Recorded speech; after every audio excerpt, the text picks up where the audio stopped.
Hello everyone, my name is R K Mahato and I welcome you all to your favourite channel banking by Rojgar with Ankit. दोस्तों, आज हम बात करने वाले हैं एसबीआई पीओ 2026 इंग्लिश की कंप्लीट सिलेबस एंड स्ट्रेटजी के बारे में।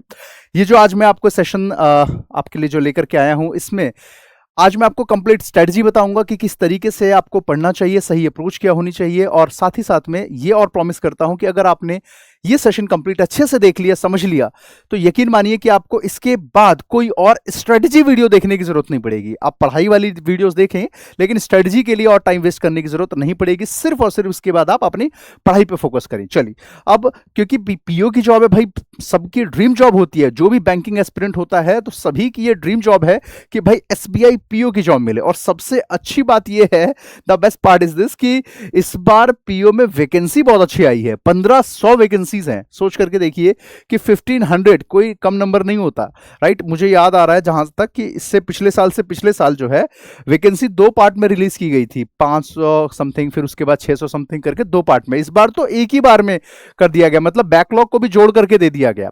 ऑल्दो इसके बारे में तो शोभित सर ने आपको बता ही दिया होगा, फिर भी ये मेरी रिस्पॉन्सिबिलिटी है कि स्टार्टिंग के 10 मिनट में 5 मिनट में आपको थोड़ा सा बेसिक डिटेल दे दूं जरूर इसके बारे में। देखो, एसबीआई पीओ 2026 हाइलाइट्स, इसको एक बार हम देख लेते हैं फटाफट से। देखो, organization State Bank of India, post आपकी पीओ की है obviously provisional officer, category bank job, vacancy है 1500, ठीक है, मतलब बैकलॉग मिला करके, पीछे की जो बच गई थी वो सब मिला के। ऑनलाइन एप्लीकेशन आपका होगा, ऑनलाइन अप्लाई करना है, प्री मेन और उसका आपका इंटरव्यू, यानी कि ये तीन आपके जो है वो जो इसमें लेवल है। प्री पहले एग्जाम होगा, उसके बाद मेंस का एग्जाम होगा, और उसके बाद आपका इंटरव्यू का एग्जाम होगा। बात करें कि यहाँ पे वैकेंसीज कौन कौन सी कैटेगरी में है, तो एससी में आपका 234, एसटी में 144, ओबीसी 390, ईडब्ल्यूएस 144 और अनरिजर्व की 588। तो ये आपके वैकेंसी का ये पूरा मतलब मैंने आपको बता दिया कि इस तरीके से आपकी वैकेंसीज हैं। खैर, हमें मेन मुद्दे पे आना है। देखो, 2026 में 1500 वैकेंसी है, जबकि वहीं बात करें कि 2025 में 541, 24 में 600, फिर 2023 में 2000, 2022 में 1673, मतलब इस तरीके से मतलब जो है वैकेंसीज रही है, और इस बार अच्छे नंबर्स पे है। तो सबसे अच्छी बात तो ये है। मिनिमम एज की अगर मैं बात करूं यहाँ पे, तो मिनिमम एज आपकी 21 है, और मैक्सिमम आपकी एज कितनी मांगी गई है, तो 30। आपका जो बॉन्ड है वो इतने के बीच में आपका होना चाहिए। 2 अप्रैल 1996 से लेकर के 1 अप्रैल 2005, यानी कि आपका जो है इसके बीच में अगर आप बॉन्ड है, अगर आपका इसके बीच में अगर आपका डेट ऑफ बर्थ आता है तो आप फॉर्म भर सकते हैं। इससे पहले या इसके बाद का नहीं भर सकता बच्चा, ठीक है। तो आप इसके बीच में तो ऑब्वियसली आ रहे हैं, तभी आप तैयारी भी कर रहे हैं अपनी, है ना। अच्छा, थोड़ी और बातें जान लेते हैं। क्वालिफिकेशन रिक्वायर्ड क्या भाई, तो ग्रेजुएशन किसी भी स्ट्रीम में होना चाहिए, ठीक है। कोई भी स्ट्रीम हो, आर्ट्स हो, कॉमर्स हो, साइंस हो, डजंट मैटर, आप ग्रेजुएट होने चाहिए किसी भी यूनिवर्सिटी से, किसी भी स्ट्रीम से, बस आप ग्रेजुएट होने चाहिए। मिनिमम मार्क्स कोई रिक्वायरमेंट है? नो, कोई मिनिमम परसेंटेज नहीं है। ऐसा नहीं कि 60% होना चाहिए ग्रेजुएशन में तभी फॉर्म भरोगे, 80% होना चाहिए तभी भरोगे, ऐसा कोई क्राइटेरिया नहीं है। अच्छा, बहुत बच्चों का सवाल होता है, सर मैं फाइनल ईयर में हूं सर, क्या मैं फॉर्म भर सकता हूं? सर मैं भर सकता हूं। सुनो, फाइनल ईयर बच्चे एलिजिबल तो हैं, लेकिन एक कंडीशन है, शर्त यह है कि subject to passing graduation by the prescribed date 30/9/2026, यानी कि 30 सितंबर 2026 तक उनका जो है कंप्लीट ग्रेजुएशन खत्म हो जाना चाहिए। एग्जाम वगैरह होके, रिजल्ट वगैरह क्लियर होके 30/9/2026 तक उनका कंप्लीट हो जाना चाहिए, तो वो बच्चा फॉर्म भर सकता है, ठीक है, अदरवाइज नहीं भर सकता। अच्छा, अब बात करते हैं नो योर सिलेबस, इसके बारे में थोड़ा बात करते हैं। देखो, आपका जो है क्या क्या कितने कितने मार्क्स को बन रहा है। देखो, सब पहले बात करें प्री की, तो यहाँ पे आपका इंग्लिश लैंग्वेज 40 आपके नंबर ऑफ क्वेश्चंस है, और उसके हिसाब से आपका जो है फिर मार्क्स आपका टोटल 100, तो 40 पे 40। तो क्वांट की बात करें तो यहाँ पे 30, और रीजनिंग की बात करें तो 30, यानी कि ये जो है आपका इंग्लिश का वेटेज बहुत ज्यादा है। अच्छा, इसके पीछे का कारण भी है। इंग्लिश का वेटेज 40 मार्क्स का ही क्यों भाई, 40 का क्यों, इसका वेटेज इतना ज्यादा क्यों? इसके पीछे का कारण ये है क्योंकि पीओ की जॉब है ना, ऑल इंडिया लेवल में कहीं हो सकती है, और इंग्लिश अगर आपको नहीं आती तो आपको वहां पे दिक्कत आ सकती है ना। तो इसलिए जो है 40 मार्क्स का इसमें पूछा जाता है कि बच्चे को इंग्लिश में मजबूत होना जरूरी है। तो 40 मार्क्स का 40 क्वेश्चन, 40 30 30, मतलब ये रेशियो है। 3 सब्जेक्ट आपके प्री में पूछे जा रहे हैं, इंग्लिश, क्वांट और आपका रीजनिंग। तो इंग्लिश का वेटेज सबसे ज्यादा है, 40 क्वेश्चंस। अच्छा, वही बात करें हम अपनी वहीं बात करें अपनी ड्यूरेशन की तो 20 मिनट 20 मिनट 20 मिनट, यानी कि टोटल 1 आवर के आपके पास टाइम दिया रहेगा। 1 घंटे में आपको ये तीनों सब्जेक्ट करने हैं, और उसमें सबसे ज्यादा जो चैलेंजिंग है वो ये है कि 20 मिनट के अंदर आपको 40 मार्क्स लाने हैं, मतलब 40 क्वेश्चंस आपको अटेम्प्ट करने हैं। 20 मिनट्स में आपको 40 क्वेश्चंस अटेम्प्ट करने हैं। रीजनिंग और क्वांट में क्या 20 मिनट में से 30 क्वेश्चंस करने हैं, इसमें 20 मिनट में 40 करने। इसका मतलब समझ रहे हो, आपकी स्पीड एक्यूरेसी बहुत मैटर करती है यहाँ पे, और वो कैसे होगा अभी मैं आपको आगे बताऊंगा इसी सेशन में, ठीक है। अच्छा, बात करते हैं उसके बाद फिर अगले लेवल पे। तो यहां पे यानी कि प्री हो गया। अब प्री का मार्क्स नहीं जुड़ेगा, मैं पहले क्लियर कर दूं, ठीक है। वो क्वालिफाइंग है, उसका मार्क्स नहीं जुड़ेगा। जो फाइनल मार्क्स आपका, जो फाइनल जो कट ऑफ होगी वो आपकी इंटरव्यू और आपका ये जो मेंस है इससे जुड़ेगा। चलो आगे बात करते हैं। उसके बाद फिर अगले मेंस में आपका रीजनिंग, मतलब आपका रीजनिंग है, क्वांट है और आपका इंग्लिश, ये तीन तो है ही है। एक्स्ट्रा क्या ऐड ऑन हो रहा है, तो आपका एक कंप्यूटर एप्टीट्यूड ऐड हो रहा है, ठीक है। इसके अलावा आपका जो क्वांट में जो डीआई वगैरह का पार्ट है वो तो आपका होगा ही होगा। जनरल अवेयरनेस आपका एक्स्ट्रा ऐड हो जाएगा, जिसमें कि आपका इकोनॉमिक, बैंकिंग नॉलेज, ये सारा इसमें इंक्लूड होगा, ठीक है। मतलब आपका जो है रीजनिंग पहले से था, इंग्लिश पहले से था, क्वांट पहले से था, ठीक है। ये तीनों चीजें पहले से थी। बस आपका जो है कंप्यूटर और आपका जनरल अवेयरनेस, जिसमें आपका इकोनॉमिक, बैंकिंग, फाइनेंस वगैरह ये सब कुछ आ जाएगा। अच्छा, इसमें जो हम मार्किंग की बात करें तो वो कुछ ऐसे है। 40 क्वेश्चन पे आपका कितना मार्क्स बेटा, तो रीजनिंग और कंप्यूटर मिला के 40 क्वेश्चंस 60 मार्क्स। वहीं बात करें डीआई और आपका डेटा इंटरप्रिटेशन यानी कि क्वांट, आपका 30 क्वेश्चन 60 मार्क्स। फिर और आगे बात करें जनरल अवेयरनेस की बात करें तो यहां पे आपका बेटा 60 क्वेश्चन, यहाँ पे आपका 60 क्वेश्चन 60 मार्क्स। और वहीं पे हम बात करें इंग्लिश लैंग्वेज की तो यहाँ पे आपका थोड़ा सा इसमें वेटेज कम हो जाता है, तो यहाँ पे आपका 40 पे 20 यानी कि 40 क्वेश्चन 20 मार्क्स, मतलब वही आधा, है ना, एक तरीके से 40 क्वेश्चन आपको करने हैं, 20 मार्क्स लाना है, यानी कि टोटल आपका कितना हो गया बेटा, तो 200 का आपका बजाय यहाँ पे टोटल मार्किंग है, 200 मार्क का आपका ये है। अच्छा, टोटल टाइमिंग क्या है बेटा, तो टाइमिंग आपकी है 3 घंटे की, और मैंने आपको यहाँ पे सेक्शनल टाइमिंग दिखा दी है। इंग्लिश के लिए आपको 40 मिनट्स यहाँ पे मिल रहे हैं, ठीक है। 40 क्वेश्चंस पे 40 मिनट मिल रहे हैं, और मार्क्स सिर्फ आपको 20 मिलेंगे। मतलब आप देख रहे हो प्री में और मेन में कितना फर्क आ गया है, ठीक है। प्री में आपको जो है 40 क्वेश्चंस पे 20 मिनट्स मिल रहे थे, या 40 क्वेश्चन पे 40 मिनट्स मिल रहे हैं, बस ये है कि मार्क्स कम हो गए हैं इसमें, है ना। चलो अब बात करें यहाँ पे कि क्या सर सिर्फ 40 क्वेश्चन और 20 मार्क्स इतना ही है, नहीं, बात इतने तक ही नहीं रुकती है, क्योंकि इंग्लिश का वेटेज मैंने शुरू में ही बोला था कि पीओ के लिए इंग्लिश कितनी इंपॉर्टेंट है। तो यहां पे फिर अब डिस्क्रिप्टिव का भी अब आपको सामना करना पड़ेगा डिस्क्रिप्टिव पेपर से। इसमें आपका कम्युनिकेशन स्किल चेक किया जाता है। अब इसमें क्या क्या चीजें आती है सर डिस्क्रिप्टिव में, तो डिस्क्रिप्टिव आपका क्लर्क में नहीं आता है, पीओ में ही पूछा जाता है। तो ये आपका पीओ में क्या क्या आ रहा है, तो आपका ईमेल आएगा, 2 आएंगे, उनमें से कोई एक आपको करना है, 1 आउट ऑफ 2 ऑप्शंस, जो भी आपको 2 ऑप्शंस दिए हैं उनमें से आपको एक करना है। उसके बाद आपका सिचुएशन एनालिसिस, जो कि आपका 2 ऑप्शन होगा, उनमें से आपको एक करना है। और उसके बाद आपका रिपोर्ट राइटिंग, प्रेस राइटिंग, इनमें से 2 आएगा, उनमें से आपको एक करना है। मतलब आपका जो है 10 मार्क्स 10 मार्क्स 10 मार्क्स, टोटल कितना हो गया, तो आपका 30 मार्क्स। अच्छा, इससे पहले आपका 50 मार्क्स का होता था, ये आपको बता दूं, ठीक है। इससे पहले आपका 50 मार्क्स का होता था। कई चैनलों ने प्रॉपर स्टडी ना करके उसको 50 का 50 ही बता दिया, मैंने देखा कई बच्चों ने कमेंट भी किया था। तो ये ध्यान रखना कि भाई 50 का इस बार नहीं है, इस बार चेंज हुआ है पैटर्न में। तो इस बार 50 ना होकर के 30 का हो गया है, 30 मार्क्स का हो गया है, मतलब 10 10 और 10। तो टोटल मार्क्स कितने हो गए आपके, 200 यहां हो गए और प्लस में 30 यहां हो गए, ठीक है। तो देखा जाए ना तो आपका अकेले इंग्लिश का 20 मार्क्स प्लस में 30, तो 50 मार्क्स का आपका ये हो गया इंग्लिश का। वो जो प्री में था वो तो सिर्फ आपका क्या था, तो वो सिर्फ आपको क्वालिफाई करना था, है ना, सिर्फ पास होके आगे बढ़ना था। तो 3 घंटे 30 मिनट का आपका टाइम है, और उसके अंदर आपको जो है टोटल क्वेश्चन और टोटल मार्क्स आपका 230, यानी कि 200 मार्क्स यहां तक आ गया। और उसके बाद डिस्क्रिप्टिव का अलग से 30 मार्क्स, इसमें अलग से आधा घंटा आपको मिलेगा। अच्छा, अब जो आपका फाइनल जो अब स्टेज आता है वो आता है इंटरव्यू का। इंटरव्यू में यानी कि ग्रुप एक्सरसाइज या पर्सनल इंटरव्यू, इसमें आपका ग्रुप एक्सरसाइज 20 मार्क्स, इंटरव्यू जो होगा आपका पर्सनल इंटरव्यू वो 30 मार्क्स का, टोटल हो गया आपका 50 मार्क्स। यानी कि आपका जो भी इंटरव्यू वगैरह लेने वाला, मतलब हम यहाँ पे भी इंटरव्यू के लिए बच्चों को बुलाते हैं तो उसमें हम सारी चीजें बताते हैं, बैठने का तरीका क्या होगा, कैसे आपको जवाब देना है, पर्सनैलिटी कैसे आपको डेवलप करनी है, वो सारी चीजें। तो 20 + 30 कितना हो गया, टोटल 50 का, यानी कि आपका इंटरव्यू हो गया 50 मार्क्स का। तो आपका जो फाइनल कट ऑफ जाएगा वो आपका मेंस का टोटल 230 जो मैंने पीछे बताया था ये रहा, 230 मार्क्स, देख सकते लिखते हो आप 200 प्लस में 30 डिस्क्रिप्टिव मिला के, 200 प्लस में 30 230, और उसके बाद ये 50, यानी कि टोटल कितने मार्क्स हो गए? 230 प्लस 50 280 मार्क्स, यानी 280। 230 आपका ये रहा और 50 आपका ये रहा, तो 230 प्लस 50 ये हो गया आपका 280 मार्क्स। और अब इसमें जो नॉर्मलाइजेशन होगा तो उसके हिसाब से 230 का 75 के हिसाब से 50 का 25 करके आपका 100 में से फिर मार्किंग होगी, तो उसके बाद आपका फाइनल कट ऑफ बनेगा। तो आपने क्या सीखा मोटा मोटा कि प्री सिर्फ आपको क्वालिफाई करना, पास करके मेन तक आपको पहुंचना है।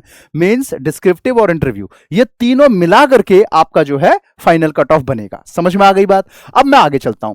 अब बात कर रहे हैं सिलेबस की। तो सिलेबस आपका बेटा क्या क्या है इसमें? Reading comprehension, cloze test, fillers, single double filler दोनों आता है इसमें कई बार। पैराजम्बल की बात कर रहे हैं यहां पे, इसी में आपका जो है सेंटेंस इसमें ही आपका सेंटेंस रीअरेंजमेंट होता है, वर्ड स्वैप, एरर और आपका वोकैबुलरी। अब इसको थोड़ा और डीप में चलता है। ये तो मैंने ऊपर ऊपर से आपको बता दिया कि this is the syllabus of yours. अच्छा, अब इसको प्रिपेयर कैसे करें, तरीका क्या होना चाहिए प्रिपरेशन का, वो मैं आपको बता रहा हूं। देखो, आज की तारीख हो गई है लगभग 20 जून के आसपास। आज मैं जब रिकॉर्ड कर रहा हूं ये 19 जून है, मतलब मान करके चलिए कि रात तक भी अपलोड होगा तो 20 जून मान लो आप, ठीक है। 20 जून है आपका आज, और आपका एग्जाम जो है वो अगस्त के फर्स्ट डे में, मतलब फर्स्ट वीक में ही आपका है, ठीक है। 1 या 2 अगस्त को आपका होगा, तो मैं मानता ही नहीं हूं कि अगस्त को आपको काउंट करना है। आप मान लो 30 जुलाई तक आपके पास, मतलब जुलाई तक ही आपके पास टाइम है, ठीक है। जून में आपके पास 10 डेज बचे हुए हैं, लगभग 10 दिन आपके पास जून के बचे हुए हैं, ठीक है। और जुलाई के आपके पास कितने दिन बचे हैं? तो मान करके चलता हूं मैं 30 डेज, ठीक है। यानी कि टोटल अगर मैं कहूं तो कितने दिन है आपके पास? 40 दिन है। कितने दिन है टोटल? तो 40 डेज हैं। मानते हो ना इस चीज को? 40 दिन है आपके पास। अब इन 40 दिनों के अंदर आपको कैसे प्रिपरेशन करनी है वो मैं समझा रहा हूं, ध्यान से सुनना, ठीक है। पीओ में क्योंकि इंग्लिश का वेटेज बहुत ज्यादा होता है, तो इसलिए आपको यह ध्यान रखना है कि इसमें इस बार मतलब आर्या पार की लड़ाई है, कोई एक्सक्यूज नहीं चलेगा। जो मैं बता रहा हूं ध्यान से सुनो, इंप्लीमेंट करते रहना, जरूर आपको कामयाबी मिलेगी। सुनो ध्यान से। देखो, बेसिकली हम इसको 4 पार्ट में डिवाइड करते हैं। ग्रामर, रीडिंग राइटिंग सेक्शन, यानी कि रीडिंग एंड स्किमिंग बोल रहे हैं इसको, वोकैबुलरी का सेक्शन आपका हो गया, और डिस्क्रिप्टिव का पार्ट हो गया आपका। तो डिस्क्रिप्टिव तो हम आगे करवाएंगे, ठीक है। तो उसका जब उसका पार्ट आएगा, जब मेंस का टाइम आएगा, तो हम इसके लिए अलग से क्लास चलाएंगे, तब की तब बात करेंगे। अभी फिलहाल इस पे रहते हैं हम, ठीक है।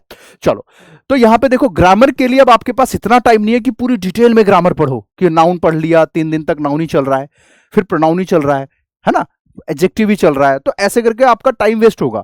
यकीन मानिए, नाउन, प्रोनाउन, एडजेक्टिव, ये सब पढ़ने से आपका बैंक में सिलेक्शन नहीं होना है कि आप पूरा पूरा महीना उसमें दे दो। मैं ये नहीं कह रहा हूं कि ग्रामर बिल्कुल मत पढ़ो, पढ़ो, बिल्कुल पढ़ो, लेकिन स्मार्ट अप्रोच के साथ पढ़ो। 125 English grammar rules, 125 rules of grammar का एक मेरा प्लेलिस्ट है, जाकर के उसको देख लो एक बार। और ना मिले तो मुझसे इसका लिंक मांग लेना, या मैं डिस्क्रिप्शन बॉक्स में उसका लिंक लगवा दूंगा, ठीक है। डिस्क्रिप्शन बॉक्स में उसका लिंक लगा दूंगा लिख के कि 125 ग्रामर रूल्स, वहां से आप क्लिक करना, सीधा आप उसकी प्लेलिस्ट पे चले जाओगे। आप इसको देख लो 125 रूल्स को। अब इसको मल्टीपल मतलब 2x की स्पीड से अगर आप देखते हैं तो मैं मानता हूं 4-5 दिन में खत्म कर देंगे आप इसको। 125 ग्रामर रूल्स आपका खत्म हो गया तो इसमें आपका सारा कवर हो जाएगा। या फिर अगर आपको लगता है कि सर मैं एक दिन में 4-4 भी वीडियो खत्म कर सकता हूं, तो उसके लिए आप मेरी फाउंडेशन की प्लेलिस्ट देख सकते हो, वो दूसरी है। मतलब फाउंडेशन में क्या था कि बच्चों को थोड़ा लंबा टाइम लग रहा था कि पूरी ग्रामर खत्म करने में बहुत लंबा समय लगता है, तो ऐसे में मैंने 125 इंग्लिश ग्रामर रूल्स की मैंने पूरी प्लेलिस्ट तैयार कर दी, जिससे कि स्टूडेंट्स को कोई दिक्कत ही ना आए। मतलब उसका कंप्लीट निचोड़ है फिर यहाँ पे, वहां पे पूरा थ्योरी वगैरह देके है डिटेल में, या थ्योरी नहीं है, सीधा रूल क्वेश्चंस, रूल्स क्वेश्चन, इस हिसाब से। डिस्क्रिप्शन में मैं लिंक लगा दूंगा, उसका भी इसका भी, जो आपको ठीक लगे अपने हिसाब से करो। इसके बाद यहां पे और आगे चलता हूं तो error, phrase replacement, sentence correction, इसके तौर पे आपके पास एग्जाम में क्वेश्चन पूछे जाते हैं, तो इसके लिए एरर का टेरर नाम से भी मेरी जो है क्लासेस अवेलेबल है, ठीक है। तो उसको भी आप एक बार गो थ्रू कर सकते हैं, लिंक में नीचे लगवा दूंगा, या फिर आप मुझसे भी मांग सकते हैं टेलीग्राम पे। अभी तो फिलहाल बैन चल रहा है ना, सरकार ने बैन कर रखा है फिलहाल, तो नीट एग्जाम जो हुआ था लीक, उसकी वजह से बैन हटेगा, तो फिर मैं आप मुझसे मांग लेंगे तो मैं खुद भी प्रोवाइड कर दूंगा, ठीक है। तो मतलब ग्रामर पे मेरा मोटा मोटा कहना यह है कि ग्रामर पे ना ज्यादा टाइम डिवोट नहीं करना है, क्योंकि इसका वेटेज उतना ज्यादा नहीं है, ठीक है। इसका वेटेज बहुत ज्यादा नहीं है, वेटेज है इसका और इसका वेटेज उतना नहीं है जितना कि इन दोनों का, तो इस पे ज्यादा टाइम नहीं देना है आपको। इसमें क्या करना, 125 ग्रामर रूल्स पढ़ा, एरर का टेरर जो मेरी क्लासेस है उसको देख लिया, खत्म। यानी कि 4-5 दिन के अंदर इसका काम तमाम। उसके बाद इससे रिलेटेड जो है क्वेश्चंस प्रैक्टिस कर लो, टॉपिक वाइज क्वेश्चंस प्रैक्टिस कर लो, ना मिले तो आप मुझे अप्रोच कर लेना, मैं जो है आपको प्रोवाइड कर दूंगा। अगर जरूरत पड़ी तो पीडीएफ देना पड़ा तो मैं पीडीएफ दे करके भी आपकी मैं हेल्प कर दूंगा कि लो बच्चों ये टॉपिक वाइज पीडीएफ है, अच्छे से प्रिपेयर कर लो, ठीक है, वो भी मैं आपको दे दूंगा। डोंट वरी अबाउट दिस, जितना होगा आपके लिए मैं जरूर करूंगा, राइट। टेक्निकल इश्यूज की वजह से आपकी पढ़ाई खराब होगी वो मैं नहीं होने दूंगा, वो मैं नहीं होने दूंगा। उसके बदले में अगर मुझे लगेगा कि सर यहाँ पे बच्चों को पीडीएफ दे करके भी काम चलो, तो जरूर मैं दे करके जो है आपको इसका प्रॉपर टॉपिक वाइज में क्वेश्चन दे दूंगा। अच्छा, मैं आगे चलता हूं अब। फिर आता है रीडिंग एंड स्किमिंग। इसके अंदर आपका क्लोज टेस्ट, पैराजिम्बल, वर्ड स्वैप, जितनी भी चीजें हैं वो इसी के अंदर का पार्ट है। अब इसमें आपको क्या करना है बेटा कि लगातार 2 महीने एडिटोरियल पढ़ना है। अब आप कहोगे कि सर एग्जाम में टाइम ही कितना बचा है, 1 महीना, और 2 महीना एडिटोरियल कैसे पढ़ ले? तो बच्चों अगर आप वाकई में एसबीआई पीओ के स्टूडेंट है ना, तो आप कोई आज ही स्टूडेंट नहीं बने होंगे, आप पहले से स्टूडेंट हैं। और अगर आपका सपना एसबीआई पीओ का था तो आप 3 महीने, 4 महीने, 5 महीने पहले से कहीं ना कहीं एडिटोरियल तो पढ़ ही रहे होंगे, चाहे मेरे से चाहे कहीं और, लेकिन पढ़ जरूर रहे होंगे। और अगर नहीं पढ़ रहे थे तो आपकी ये बहुत बड़ी मिस्टेक, मतलब मैं कहूंगा ब्लंडर है। अगर नहीं पढ़ा तो अभी भी वक्त है कि आप जो है डेली एडिटोरियल पढ़ना स्टार्ट कर दो। डेली आप एडिटोरियल पढ़ो, क्योंकि जो मैं आपको एडिटोरियल पढ़ाता हूं उसके अंदर आप लोगों को एडिटोरियल में ही स्किमिंग करवाई जाती है प्रॉपर। उसके अंदर आपको, कि आपको पता है पीयू के एग्जामिनेशन में एडिटोरियल मतलब आपके आरसी में रीडिंग कॉम्प्रिहेंशन में ही आपका क्लोज टेस्ट डाल दिया जाता है, रीडिंग कॉम्प्रिहेंशन में ही वर्ड स्वैप डाल दिया जाता है, रीडिंग कॉम्प्रिहेंशन के अंदर ही एरर डाल दिए जाते हैं। उसे कहते हैं न्यू टाइप का आपका क्वेश्चंस, ठीक है, नए पैटर्न पे, है ना, न्यू पैटर्न ऑफ क्वेश्चंस। तो वहां पे आपको जो है ये सब चीजें मिलती है, वो मैं आपको डेली कराता हूं। जो मेरे रेगुलर स्टूडेंट है वो कमेंट करके जरा फीडबैक दे देना, वो पता चल जाएगा, ठीक है। तो आप एडिटोरियल देखो। और एक छोटी सी ना मेरी एक सलाह है, अगर आप मानो, मुझे बड़ा भाई समझ के अगर आप उस सलाह को मानते हो तो आपके लिए बहुत फायदा होगा। एक सलाह ये है, कोशिश करो अपने घर में ना न्यूज़पेपर लगवा लो, सिर्फ 1-2 महीने के लिए, 1 महीना ही मैक्सिमम, ठीक है। कल लगवा लो, जुलाई के एंड में हटवा देना, ठीक है। 1 महीने के लिए, 1 मंथ के लिए आप क्या करो, घर में न्यूज़पेपर लगवा लो, और यही लगवाओ द हिंदू का 1 मंथ के लिए, अगर पॉसिबल है तो, क्योंकि ज्यादा खर्चा नहीं आएगा, ठीक है। और ये खर्चा नहीं है, इन्वेस्टमेंट है एक तरीके से। 1 मंथ के लिए द हिंदू न्यूज़पेपर जो है अपने घर में लगवा लो। मेरे हिसाब से एक दिन का 12-13 रुपए का कॉस्टिंग आएगा, तो कोई बहुत ज्यादा खर्चा नहीं है। तो इसको लगवा लोगे, आपको बहुत फायदा रहेगा।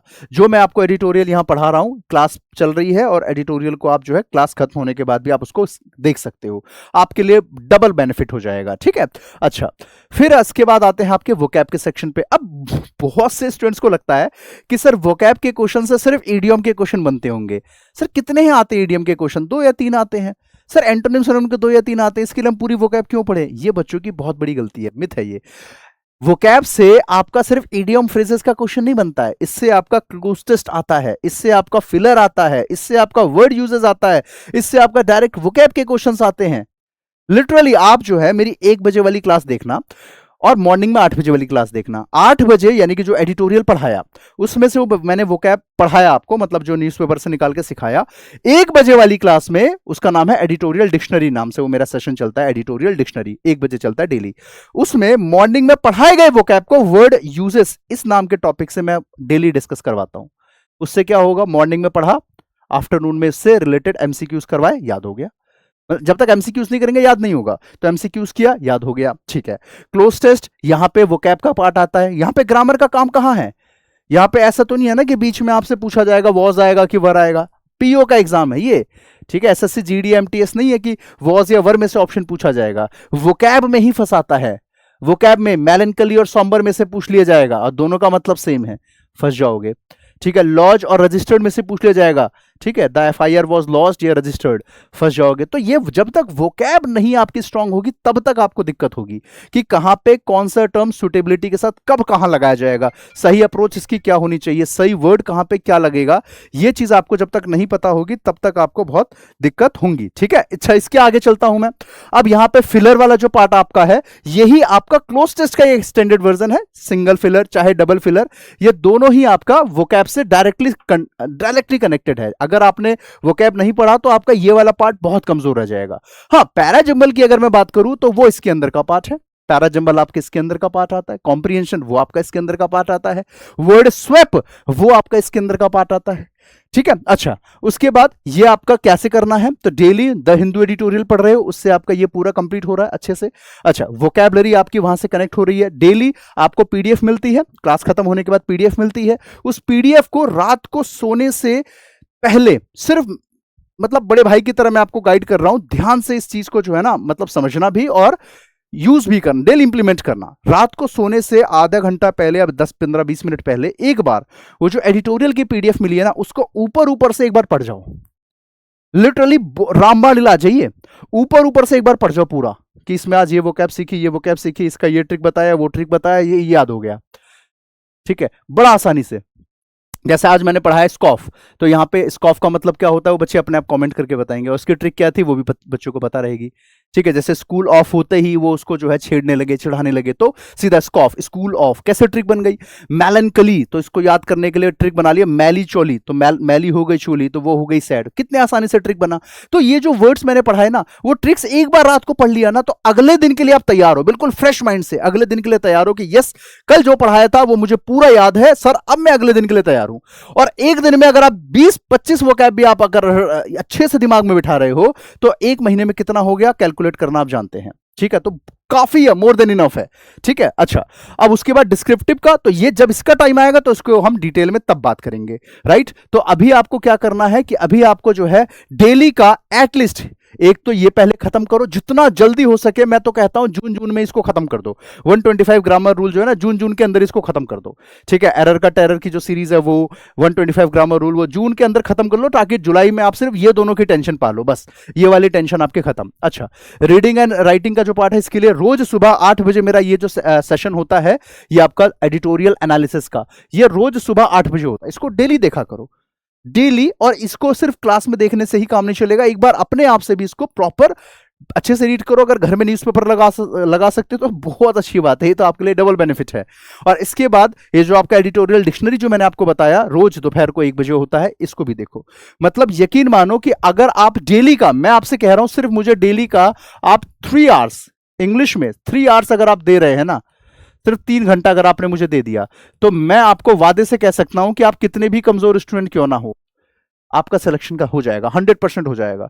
3 आवर्स डिसिप्लिन के साथ, पंक्चुअल रहना पड़ेगा आपको, कंसिस्टेंसी ब्रेक नहीं होनी चाहिए। अगर आप इस चीज का मुझे प्रॉमिस करते हो, तो मैं आपको प्रॉमिस करता हूं कि आपका सिलेक्शन कोई नहीं रोक सकता। हाँ, बाकी जो है आपको अपने आप से, अपने विजडम से काम लेना चाहिए, खुद का भी थोड़ा सा दिमाग ये लगाना चाहिए कि इस समय में अगर आप अपना एक्सक्यूज लगाएंगे, बहुत सारे बच्चों का होता है, सर मैं जॉब करता हूँ, सर मैं हाउस वाइफ हूँ, सर मैं ये प्रॉब्लम है, वो प्रॉब्लम है, गांव से बिलोंग करता हूँ, मैंने सरकारी स्कूल से पढ़ाई की है, मेरी इंग्लिश कमज़ोर है, मैं नहीं टाइम निकाल पाता। तो भैया ये सब एक्सक्यूजेज हैं। मैंने आपको क्या कहा कि अगर कहीं कोई दिक्कत है, कहीं कोई समस्या है, मैं बैठा हूं उसके लिए। टेलीग्राम पे मुझसे बात कीजिए @RK Mehto276, मुझे आप अपना मैसेज छोड़िए कि सर मेरे को ये इश्यूज है, मैं आपकी पूरी हेल्प करूंगा। जितना भी आपको इशू होगा मैं पूरी आपकी मदद करूंगा। नीचे कमेंट बॉक्स खाली है, वहां पे आप अपना डाउट लिखना, और एडिटोरियल अगर आप रेगुलर देख रहे हो उससे कितना इंप्रूवमेंट आपको हुआ है वो भी नीचे कमेंट बॉक्स में करना।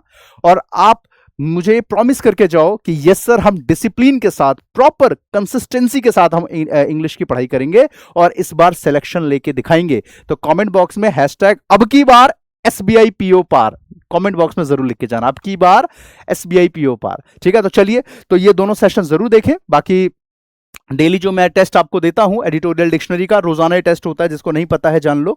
Editorial dictionary free weekly test पे क्लिक करो, रोजगार विद अंकित एप्लीकेशन अपने फोन में इंस्टॉल करो, free weekly test editorial dictionary, और वहां पे आप देखेंगे तो सारे आपको टेस्ट अवेलेबल हो जाएंगे। ठीक है, चलिए, तो बाकी पीडीएफ कहां से मिलती है, तो फ्री पीडीएफ क्लास नोट्स पे जाओ, बैंकिंग बाय RW, और यहां से आपको सारी पीडीएफ मिल जाएगी। कोई डाउट हो इस नंबर पे कॉल कर लेना, ऑफिशियल नंबर है यहाँ का। ठीक है, बाकी ये नंबर है 9818489147। बाकी उम्मीद कर रहा हूँ वीडियो पसंद आई होगी। कैसी लगी इन्फॉर्मेशन कमेंट बॉक्स में जरूर बताना। मैंने शायद कुछ छोड़ा भी नहीं है, मैंने इवन हर चीज़ आपको बता दी है, एलिजिबिलिटी से लेकर के स्ट्रेटजी और सब कुछ मैंने आपको बता दिया है। बाकी एक्सक्यूजेस कभी मत करना। एक बड़ी प्यारी लाइन है कि your excuses will turn your dreams into dust. इसलिए जो है मतलब आपके जो एक्सक्यूजेस हैं वो आपके सपनों को धूल में बदल सकते हैं। इसलिए जो है कभी भी एक्सक्यूज मत मानना, चाहे वो रियल के हो चाहे फेक हो। एक्सक्यूजेस सिर्फ आपको जो है पीछे ही लेके जाते हैं, इसलिए एक्सक्यूजेस छोड़ो और 1 मंथ अपने आप को हमारे हवाले कर दो। यकीन मानो हम आपकी तकदीर बदल देंगे। अगर आपने हम पे भरोसा किया और अपना वो 1 महीना हमको दे दिया और जैसे हम बता रहे हैं उस हिसाब से अगर आपने पढ़ लिया तो सिलेक्शन तय है आपका। चलिए, तो अभी सेशन को एंड करता हूं, मिलता हूं फिर आपसे कल सुबह 8 बजे द हिंदू एडिटोरियल एनालिसिस की क्लास में। तब तक के लिए सभी प्यारे दोस्तों को bye bye, take care, keep learning, keep growing. जय हिंद, जय Bharat, love you all, take care, bye bye.